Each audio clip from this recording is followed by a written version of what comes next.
Rohingya প্রত্যাবাসনে Arakan army বড় বাধা বলে মন্তব্য করেছেন পররাষ্ট্র উপদেষ্টা তৌহিদ হোসেন। এ সংকট নিরসনে প্রতিবেশী রাষ্ট্রের হস্তক্ষেপও চান তিনি।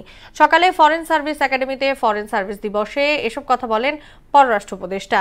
এ সময় সীমিত লোকবল নিয়েও প্রবাসী বাংলাদেশিদের প্রত্যাশিত সেবা দেয়া হচ্ছে বলেও দাবি করেন তিনি। বিস্তারিত জানাচ্ছেন মনিরুল ইসলাম।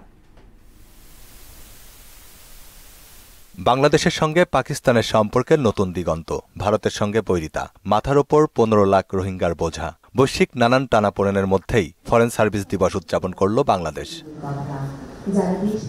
পররাষ্ট্রে বাংলাদেশের সফলতা নিয়ে কথা বলেন পররাষ্ট্র উপদেষ্টা তৌহিদ হোসেন।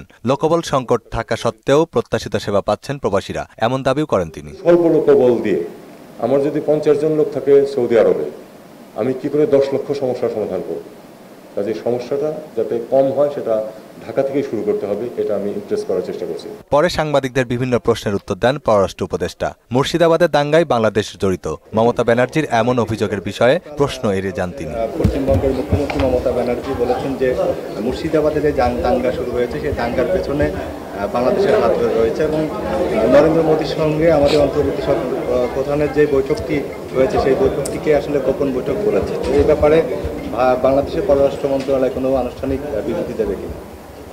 এ ব্যাপারে ইতিমধ্যেই গতকালই একটা স্টেটমেন্ট দেওয়া হয়েছে প্রধানমন্ত্রীর কার্যালয় থেকে, এর সাথে অ্যাড করার কিছু নেই। রোহিঙ্গার প্রত্যাবাসনে আরাকান আর্মি বড় বাধা বলেও মনে করেন উপদেষ্টা। তবে মার্কিন প্রতিনিধি দল শুল্ক সহ রোহিঙ্গা সংকট নিরসনে বাংলাদেশকে সহযোগিতা করবেন বলেও জানান তিনি।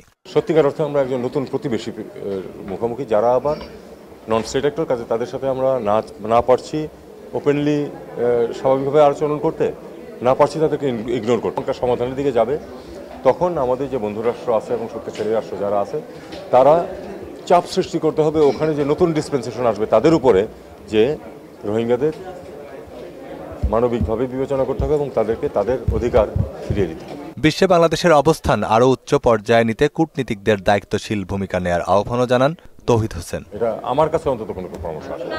মনিরুল ইসলাম, মোহনা সংবাদ, ঢাকা।